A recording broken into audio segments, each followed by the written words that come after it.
Bonjour et bienvenue pour cette sixième édition d'FTK Live. Nous sommes très contents de vous revoir une fois de plus en 2026. C'est notre première édition de l'année.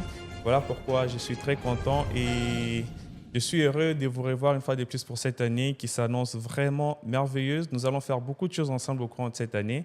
Voilà pourquoi je suis très content et je vous invite également, vous qui aimeriez bien passer à notre studio, à notre émission, pour présenter ensemble. Aujourd'hui, nous allons parler, je suis accompagné de deux personnes. Je suis accompagné de deux personnes car nous allons parler d'une ONG. Nous allons parler d'une ONG qui a son siège ou qui est installée à Lubumbashi. Cette ONG est beaucoup plus là pour aider les femmes militaires, les enfants orphelins, beaucoup plus ceux qui sont au front et qui sont en train de vivre la guerre à l'est de la RDC. Les noms de l'ONG, c'est Muzalendo. Je suis avec les représentants de cette fondation ici à Kinshasa. Je suis avec Monsieur Jean-Claude Kassongo, à qui j'ai dit bonjour et bienvenue. Bonjour, merci beaucoup. Vous allez bien? Ça va très bien. Et l'ONG, ça va? Comment ça évolue? Ah oui, l'ONG évolue, tant soit peu, avec le moyen des bords, mais nous sommes en train petit à petit de mener les actions. Merci. Monsieur Jean-Claude n'est pas seul. Il est accompagné de Monsieur Pascal Kitende, à qui j'ai dit bonjour et bienvenue. Bonjour, monsieur le journaliste. Vous allez bien également? Oui, ça va. D'accord. Faites comme chez vous. Nous sommes là pour 30 minutes. Nous allons parler de l'ONG. Nous allons parler de vos projets d'avenir. Nous allons parler également de vos différentes réalisations depuis les débuts jusqu'à présent. Et nous allons vraiment parler de tout ce qui concerne l'ONG en long et en large. Avant de commencer, je vais remettre une fois de plus la parole à monsieur Jean-Claude afin que vous puissiez nous parler de l'ONG. C'est quoi l'ONG Muzalendo? Merci beaucoup, monsieur le journaliste. Muzalendo, comme le dit le mot, tire son origine dans le patriotisme. L'ONG Muzalendo, c'est une ONG qui a vu le jour à Lubumbashi, qui est son siège social, avec comme une mission principale de soutenir les familles des militaires, ou de soutenir les orphelins, de soutenir les dépendants des militaires en leur apportant de l'appui social, de l'appui psychologique et de l'appui matériel et financier. Et l'ONG a vu les jours il y a combien de temps déjà? 2021. Depuis 2021. Ouais. Et c'est quoi la mission principale? Parce que vous avez parlé de venir en aide aux femmes des militaires, orphelins et tout ça. Est-ce que c'est vraiment ça la mission principale ou vous avez vraiment une mission principale depuis sa création? Oui, depuis la création de l'ONG, si vous regardez aujourd'hui dans le monde humanitaire, dans l'action humanitaire, si vous citez 20 ONG, vous n'en trouverez pas plus de 3 qui assistent les hommes en uniforme. Ok. Mais qui sont aujourd'hui vraiment ceux qui nous protègent, qui sont, on va dire, la sentinelle de nos territoires. Mais la plupart du temps, quand ils meurent ou quand ils vont en guerre, les dépendants ne sont pas vraiment aussi soutenus. C'est pourquoi la mission principale de notre ONG, nous jouons un rôle de pont. Le pont entre la société civile, les institutions étatiques qui veillent aux droits de ces dépendants pour que cette assistance soit de qualité. Voilà. Et vous parlez beaucoup plus d'assistance pour les femmes militaires, orphelins et tout ça. Mais pourquoi est-ce que vous n'avez pas mis votre siège social ou siège national à l'est de la République démocratique du Congo? Parce que c'est ce côté où il y a beaucoup de gens qui meurent et tout ce qui va avec. Pourquoi est-ce que le siège se trouve à Lubumbashi? Oui, le siège social, dans la plupart des temps, c'est un siège idéologique en fait. Okay. C'est le siège où a vu l'idée naître, mais les interventions sont beaucoup plus centrées là où il y a les affres de guerre. Ok, je rappelle que vous avez un coordonnateur. Oui, le coordonnateur national, Yves Mithéo, qui est en ce moment à Lubumbashi même. D'accord. Et qu'est-ce que nous pouvons retenir sur la motivation de la création de l'ONG? La motivation de la création. Parce que nous rappelons qu'il y a beaucoup des ONG, il y a des fondations qui viennent en aide aux personnes vivant avec handicap, puis également ceux qui viennent en aide aux personnes qui meurent à l'Est et autres. Mais vous, personnellement, Muzalendo, c'était quoi la motivation? La motivation de la création de l'ONG Muzalendo, comme vous savez, depuis maintenant une vingtaine d'années, depuis presque 1997, où nous avons eu nous tous soit l'âge de la raison ou soit commencé à comprendre les choses. Et nous avons eu nous tous un ami, un grand frère ou un oncle qui est parti, qui s'est enrôlé en guerre. Et d'autres ne les ont pas vus revenir. Et d'autres n'ont pas de traces non plus de ces gens-là. Et au fur et à mesure, parce que toujours nous avons un fils militaire, nous pouvons avoir un frère militaire, l'ensemble de problèmes autour de nos frères, de nos sœurs qui s'enrôlent dans l'armée, qui, de fois, après la mort, le solde de l'air, les dépendants ne savent pas à entrer en action, à entrer en possession de solde de ceux qui sont morts, ou même de faire le deuil. C'est comme ça qu'est venue la motivation de faire une action humanitaire, mais tournée sur l'homme en uniforme. Parce qu'il y a beaucoup d'ONG dans le monde civil, mais qui résout le même problème. Les problèmes des violences faites à la femme, les problèmes de santé, les problèmes d'éducation. Mais il n'y a pas aussi beaucoup d'ONG qui puissent être centrées sur l'homme en uniforme. Voilà pourquoi nous nous sommes mis entre les différentes institutions étatiques, entre la société civile, pour donner tant soit peu notre implication, notre façon de voir les choses pour assister l'homme en uniforme et ses dépendants. Voilà. Et vous êtes là depuis 5 ans maintenant, 5 ans parce que vous avez parlé de 2021. Oui. Est-ce que vous avez eu à vous mettre en ordre avec tout ce qui concerne des démarches administratives pour être appelé ONG, parce que vous ne vous réveillez pas un bon matin et puis vous créez l'ONG. Il y a des démarches administratives qu'il faut remplir. Et est-ce que vous vous êtes mis en ordre avec ça? Oui, déjà pour commencer, c'est les règlements d'ordre intérieur de l'ONG qui est en règle, notarié. Nous avons les statuts de l'organisation qui est notarié. Ce sont d'ailleurs des éléments que nous allons mettre à votre disposition, comme vous êtes le pont et le porte-parole de tout ce qui veulent que l'action puisse être vue. Et en ce moment même, nous sommes en train de percevoir les autorisations, donc les personnalités juridiques des différents ministères des tutelles, entre autres le ministère social et action humanitaire.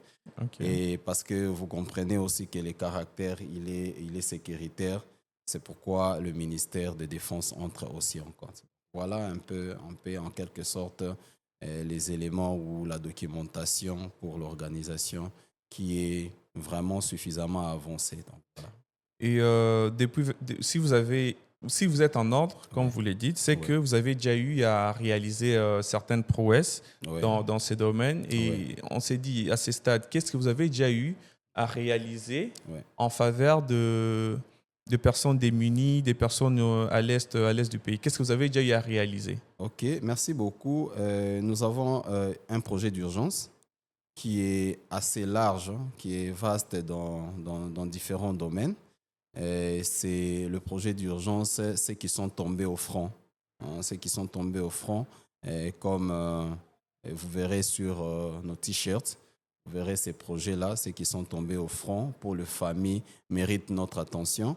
Et pour l'instant, nous sommes dans l'axe de l'assistance alimentaire et l'assistance psychologique aussi. Nous disons psychologique parce que perdre des êtres chers, c'est pas quelque chose de facile à digérer. Il faut toujours de l'accompagnement psychologique pour apaiser tant soit peu la souffrance de nos bénéficiaires. Et comment vous faites quand vous avez des dons, quand il y a des gens qui vous remettent, ils vous remettent à partir de Lubumbashi, et comment vous faites pour que cela puisse atteindre les bénéficiaires à l'est du pays? Une petite précision de taille, le bénéficiaire ne sont pas qu'à à l'est de la République. OK. Le bénéficiaire de notre action se trouve partout sur l'étendue de la République parce qu'il y a une femme de militaire qui est restée à Kananga, par exemple, dont son mari est à l'est du pays. C'est notre bénéficiaire. Oui, mais nous avons des représentations partout, comme vous pouvez le voir. Nous sommes la représentation de Kinshasa. OK. Donc, c'est vrai que les contraintes logistiques ne sont pas aussi faciles que ça, mais nous coordonnons pour que le paquet atteigne les bénéficiaires parce que ce n'est pas que de la nature de biens, ça peut être aussi de l'argent pour que l'action soit menée sur place là où se trouve le bénéficiaire. Et comment vous faites pour identifier vos bénéficiaires? Comment vous faites pour identifier telle personne? Vous les faites juste selon les situations ou bien vous avez déjà un groupe de gens qui vous aident déjà depuis longtemps? Ouais. Ou c'est comment l'identification des bénéficiaires? Merci beaucoup. C'est tout le monde qui se présente un bon matin et puis vous allez l'aider ou bien il y a vraiment un travail qui s'est fait pour identifier tous ces gens? Merci beaucoup. L'identification des bénéficiaires, c'est vraiment une grosse machine. Et dans ça, il y a des critères de sélection.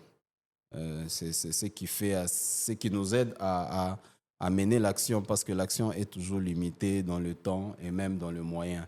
OK. Alors, d'abord, pour commencer, dans un premier temps, nos cibles, dans un premier temps, ce sont des cavernes militaires.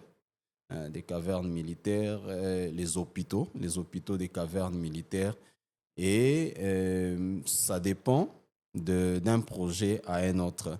Si c'est un projet de type éducation, donc ça signifie que notre cible, ça peut être une caverne militaire, mais le bénéficiaire direct, c'est l'enfant. L'enfant, OK. Ouais. Les enfants de militaires. Les enfants de militaires. C'est vrai que l'enfant est dans un ménage. Donc, l'identification va se faire d'abord par rapport au ménage. Okay. Parce que l'enfant n'étant pas juridiquement apte à agir. Donc, l'identification s'est faite dans le ménage et nous voyons la taille de l'assistance. Nous pouvons limiter selon le niveau de vulnérabilité. Et quel impact concret vous avez déjà eu à avoir auprès de vos bénéficiaires? C'est quoi l'impact que vous avez vraiment eu à avoir parce que vous aidez? Ouais. Est-ce que ce que vous faites a vraiment de l'impact dans leur mode de vie ou dans leur façon de vivre tous les jours? Merci beaucoup. Nous étions en train de dire il y a pas longtemps que si aujourd'hui on se met à prendre un échantillon de 20 ONG dans l'action humanitaire, nous n'en trouverons pas plus de 3 qui appuient l'homme en uniforme. Alors, en parlant de l'impact, c'est d'abord les témoignages de nos bénéficiaires et ce soulagement-là de se savoir aussi assister, de se savoir connu, savoir qu'il y a quand même dans la communauté humanitaire des gens qui pensent exactement des dépendants des militaires et des militaires eux-mêmes. Mais aussi l'impact, c'est dans ce que nous faisons. Nous donnons du sourire à ces dépendants des militaires qui sont de temps en temps oubliés. Nous redorons la blason ternie de l'image de l'enfant du militaire lui-même. Vous savez qu'aujourd'hui, des fois, les cavernes militaires sont des endroits, par exemple, coller des étiquettes ou peut-être il ne peut pas y avoir une bonne éducation. Absolument. Il n'y a pas... Voilà, un peu ça. Donc, c'est comme ça différents impacts, mais cela dépend d'un projet à un autre. Et pourquoi les noms Muzalendo? Pourquoi les noms Muzalendo? Vous pouvez également trouver un nom un peu... Ouais. Pourquoi seulement Muzalendo? Oui, ce nom, comme je disais, ça tirait son origine dans le patriotisme. Il n'y a pas plus de 3 personnes qui ont encouragé les fondateurs ou les cofondateurs de cette organisation d'y aller en avant parce que les caractères, il est comme vous le connaissez, il y a des contraintes sécuritaires énormes. Et celui qui ne peut s'engager dans cette voie, ça ne peut être qu'un patriote qui aime son pays. D'accord, merci beaucoup, Monsieur Jean-Claude. Je rappelle que vous êtes membre de la Fondation Muzalendo, un cadre ici à Kinshasa. Vous avez parlé des témoignages, les témoignages de ceux qui ont eu à bénéficier de vos services, et tous ceux qui ont eu à bénéficier. Nous allons mettre une petite vidéo. C'est une vidéo qui m'est parvenue. La vidéo c'est une femme, elle a perdu son mari, c'est ça? Oui, oui, elle a perdu son mari. C'est dans le camp Katindo, à Lubumbashi. Ok, à Lubumbashi, elle a perdu son mari et elle est en train de témoigner par rapport à votre travail et par rapport à tout ce que vous avez eu à faire pour elle. Nous allons suivre cette dame en 1 minute et nous allons revenir pour la suite.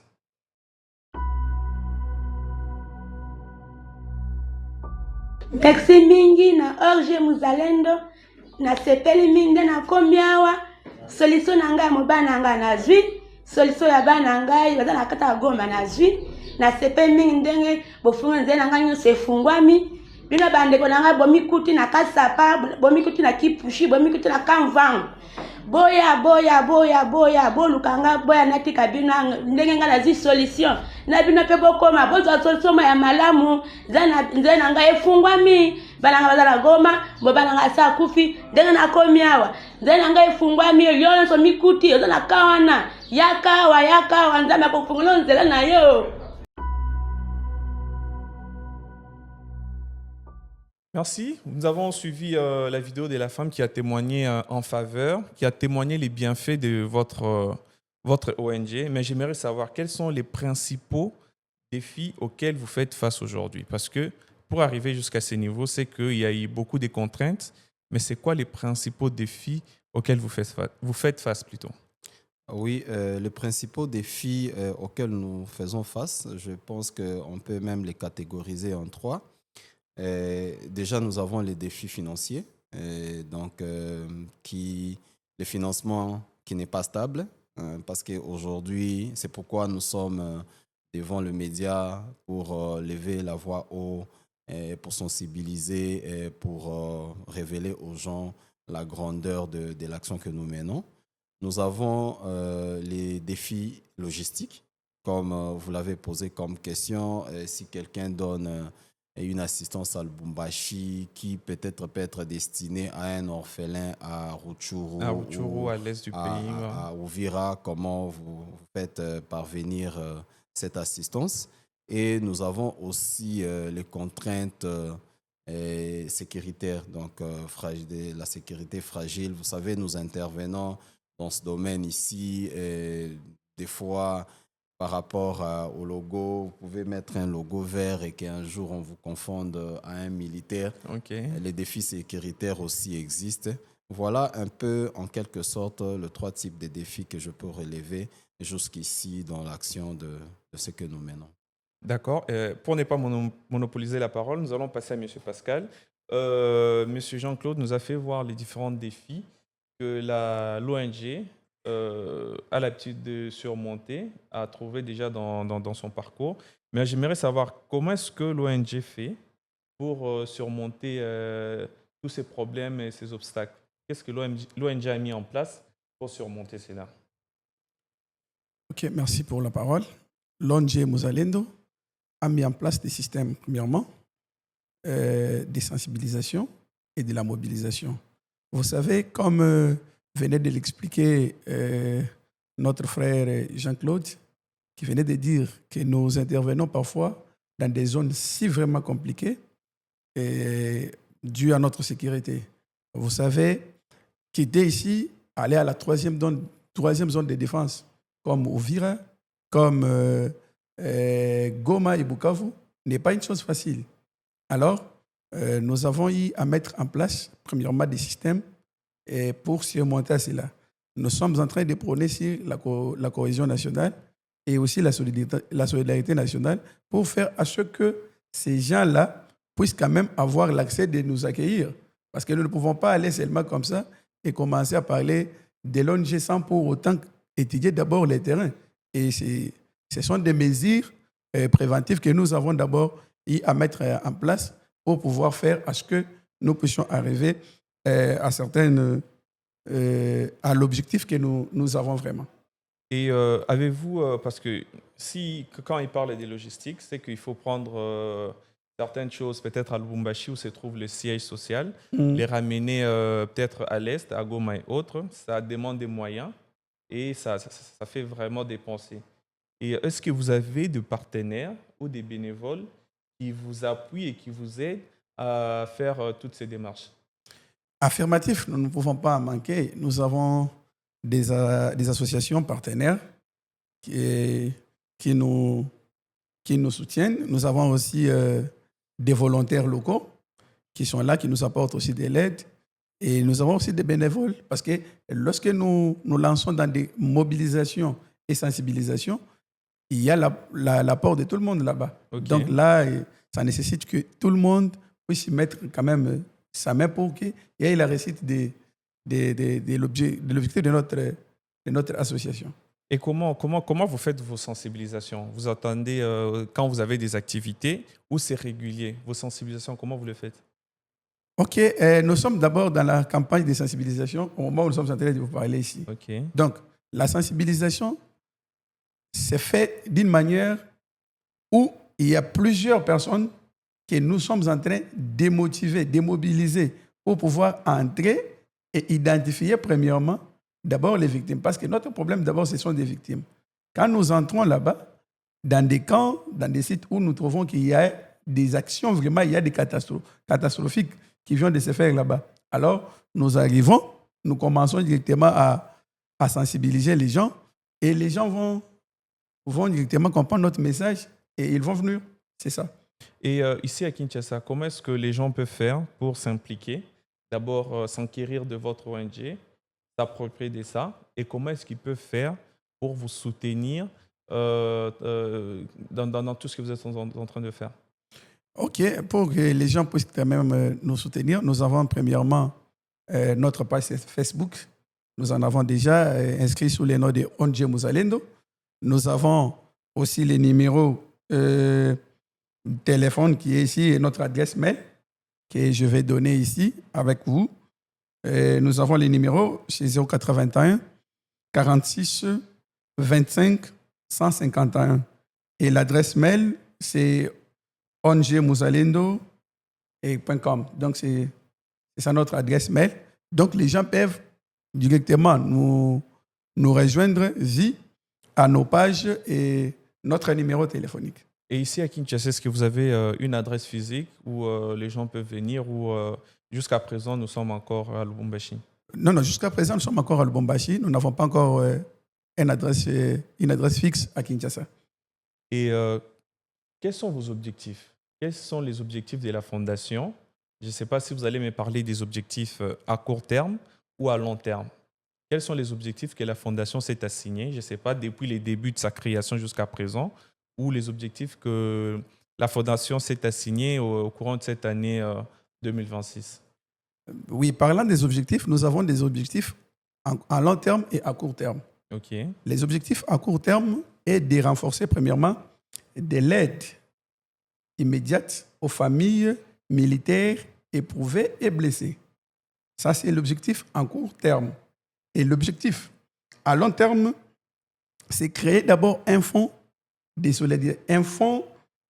solidarité nationale et de développer les programmes éducatifs et économiques des orphelins. Donc, c'est ça des objectifs majeurs que nous avons à long terme et à court terme au sein de notre ONG. Et est-ce que vous avez déjà mis, qu'est-ce que vous avez déjà mis en place pour atteindre ces objectifs? Parce que c'est vrai que ce sont des objectifs. Pour les atteindre, il y a sûrement des choses à faire, il y a certaines choses qu'il faut remplir. Est-ce que vous avez déjà mis une stratégie en place pour atteindre ces objectifs? Mais la meilleure stratégie à atteindre les objectifs, c'est nous avons des projets. Des projets sont là. Vous voyez que nous avons les projets d'urgence d'ailleurs que nous sommes en train de mobiliser.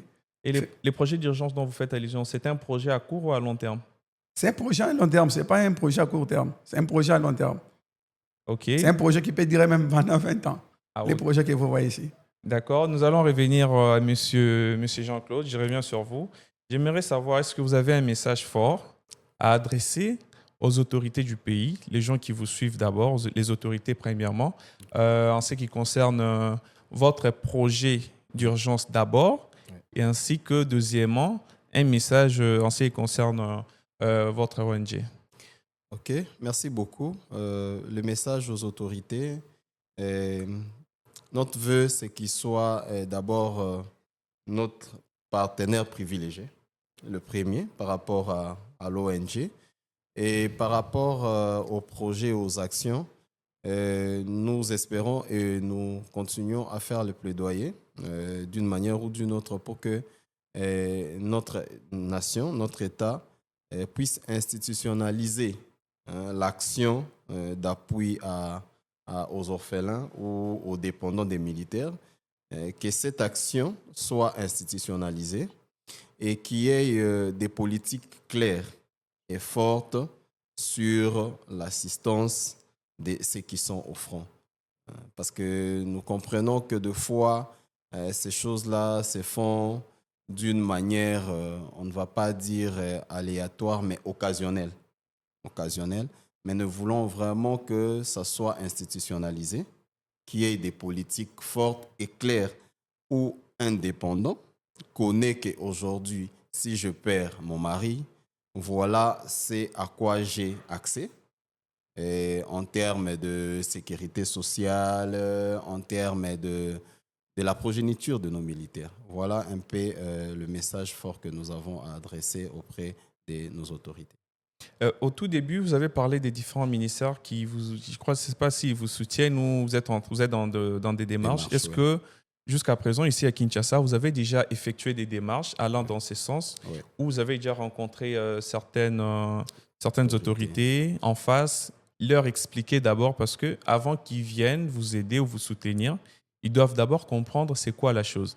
Est-ce que vous avez déjà rencontré, je ne sais pas, les ministres de la Défense, les ministres Action humanitaire et tout ce qui va avec? Qu'est-ce que vous avez déjà rencontré? Nous sommes en contact avec beaucoup d'institutions, mais on va pas dire avec les ministres. On préfère parler des institutions, okay. Des ministères.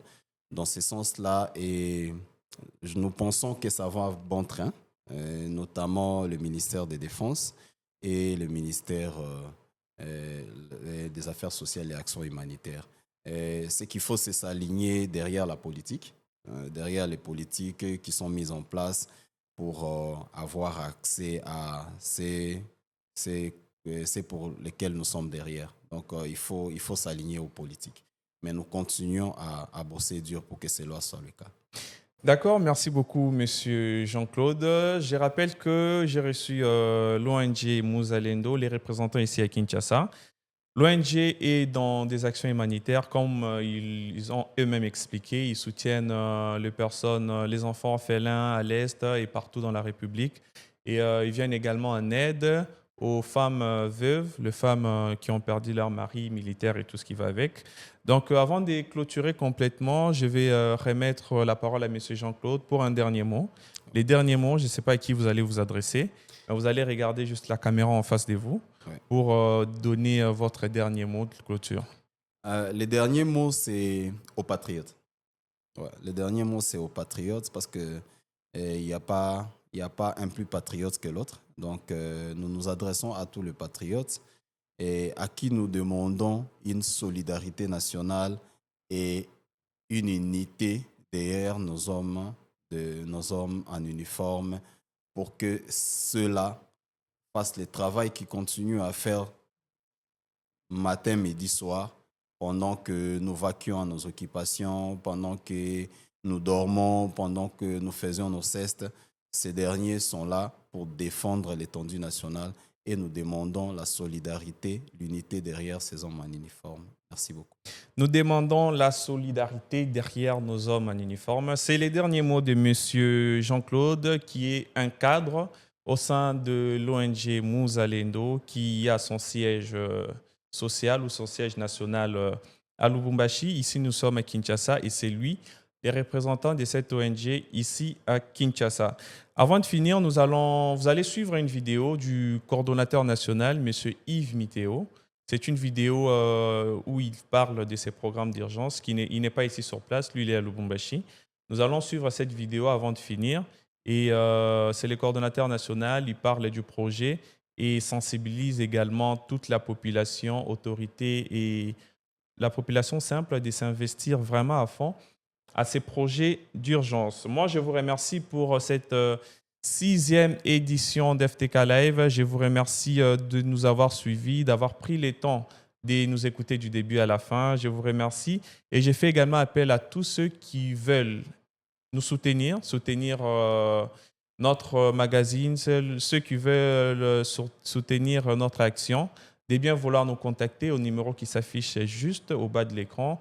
Samuel Fataki à la présentation, comme d'habitude.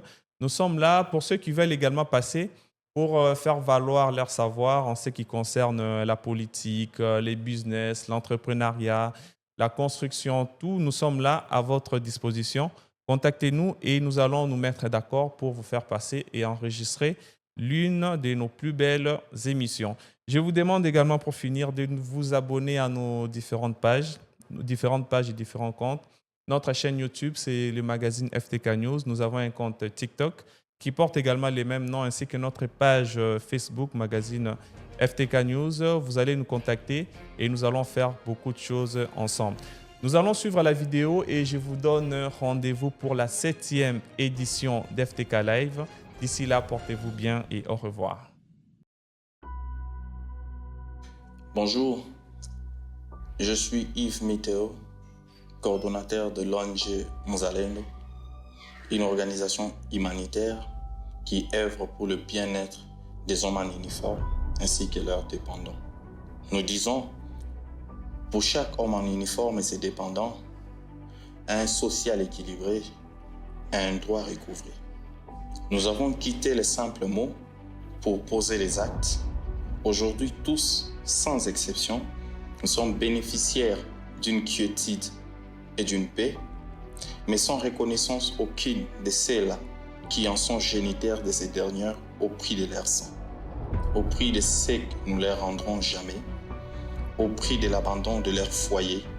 Nous disons, ceux qui sont tombés au front pour la patrie, leurs familles méritent notre attention. Une lueur d'espoir pénètre si nos efforts sont réunis. Nous faisons appel au gouvernement comme partenaire potentiel, aux ASBL, aux ONG, à l'opinion publique, à la diaspora, aux entreprises publiques. Un projet d'urgence est en train d'être mis en place comme moyen de reconnaissance. Nous vous invitons de prendre part dans la mobilisation et la sensibilisation pour indemniser une veuve, pour scolariser un orphelin d'un militaire, pour réparer un viol d'une fille d'un militaire. Merci.